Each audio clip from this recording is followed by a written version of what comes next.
I was wrong about Toronto's real estate market.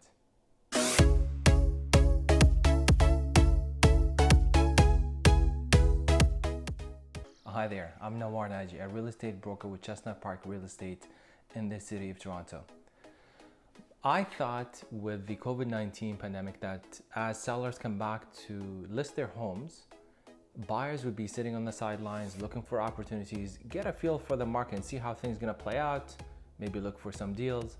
But this is absolutely not happening. This is not the case. We're seeing buyers come back with a vengeance. There's multiple offers, there's competition, things are selling fast, quickly, over asking. Now, keep in mind, this is not across the board, this is not everywhere. There's specific pockets and areas where we're seeing these type of activities. But I have to say, I'm very surprised buyers have come back very strongly, especially during this pandemic. Here's why I think this is the case.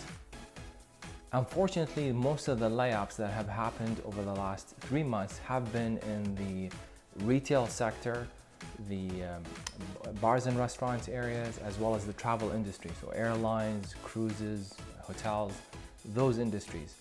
And for the buyers in the Toronto marketplace, for the most part, have been able to work remotely from home and keep their jobs. So they have that sense of confidence, they have that sense of security moving forward that their job will be there. And that gave them the confidence to move forward in their buying decisions. It'll be interesting to see how things are going to play out when the government subsidies end sometime down the line, how the mortgage deferral program, that's going to play out, because that's supposed to end sometime in September, so 6 months from March. How that's going to play out. Will there be more sellers? We don't know. It'll be interesting to see. But it definitely does seem, based on the data that we're seeing in the market, that buyers have come back with confidence and they're feeling good about moving forward despite the COVID-19 pandemic. Let me show you why deals have evaporated for buyers and how you can tell when it's a buyer's market to get those deals. Before I get into the numbers of showing you what's a buyer's market versus a seller's market, I want to show you the level of activity in the marketplace in the GTA since mid-March.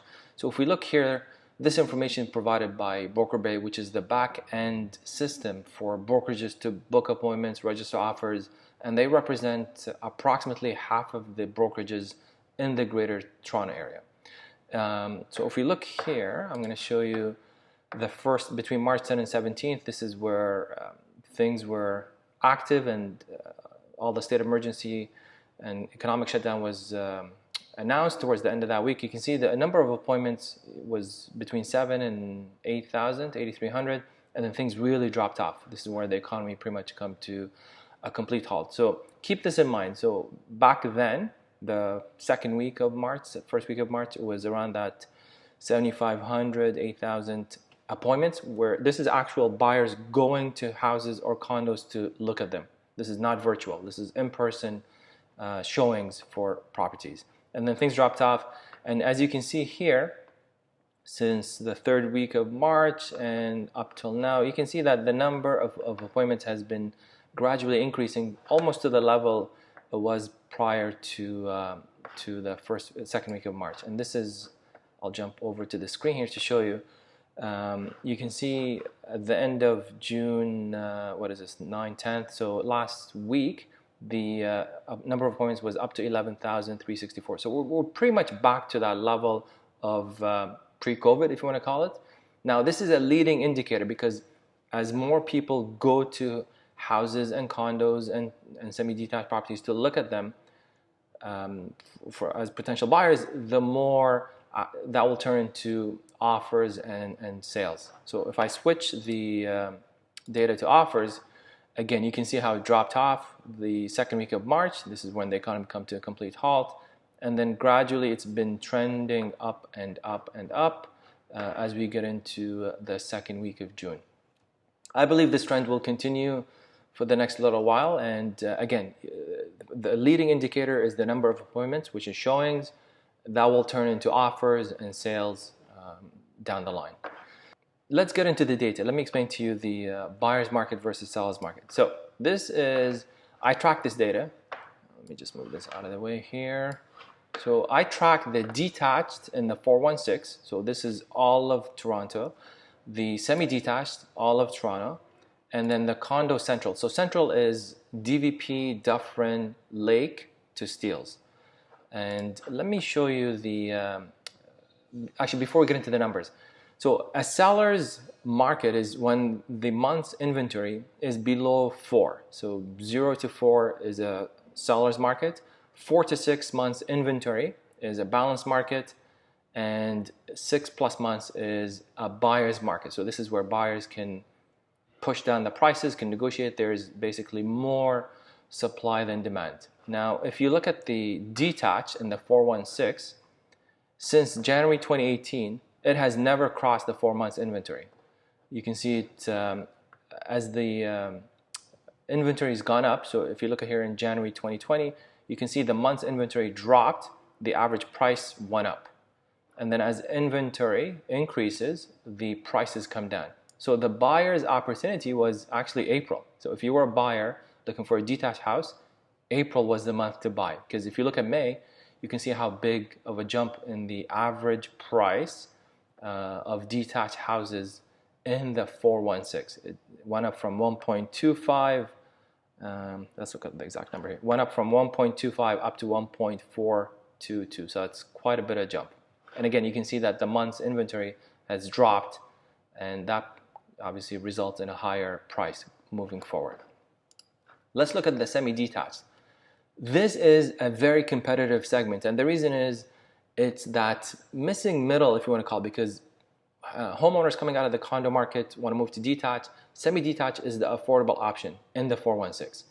And the second part is there isn't that much supply of semi-detached in the 416. So if you look at historic data from January 2018 up till now, the month's inventory never crossed over 2.5 months. So again, it's a very strong seller's market for the semi-detached market. And you can see again here, as month's inventory drops, prices go up, and then vice versa. So the opportunity again was April. You can see that February, March, April, average price went down. Now the inventory decreased in the month of May, and you can see the price has gone up. So again, we're still in a very strong seller's market for the semi-detached niche market. For the condos in the 416, so this is again that Dufferin, DVP, Steeles all the way down to the lake. So it captures the core, but also captures that North York, Yonge and Sheppard, Yonge and Finch condo market. And again, you can see here, it's pretty competitive from 2018, January 2018, with months in inventory hovering around the 2 months.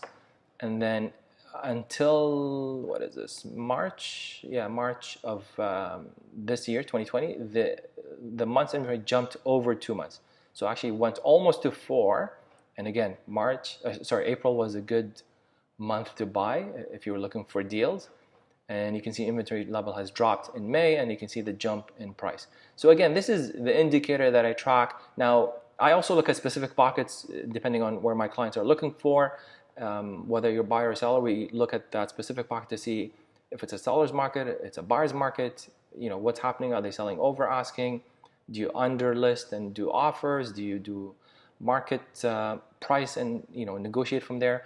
So you can dig deeper into the data for that specific pocket where your home is, whether you're a seller or you're a buyer looking for that specific area. So again, you can see from the condo market, it's went up close to 4 back in April, and now it's dropped to lower than that, to close to the 3-month level, and you can see the price jump in the condo market. So if you are a buyer or a seller, sit down with your real estate agent. If you don't have one, feel free to reach out. We can dissect the data, look at it at a deep level, and have a better understanding of what's happening in your specific market. Because even in the condo market, for example, you can look at 1 bedrooms, 2 bedrooms in the core, in North York. There's different market dynamics, and it's good to have data to help you drive those decisions. I hope you've enjoyed this video. Feel free to reach out if you have any questions about a specific pocket in the city or outside the city. I'd be more than happy to help. Last but not least, make sure you like, comment, and subscribe. And until next time, happy investing.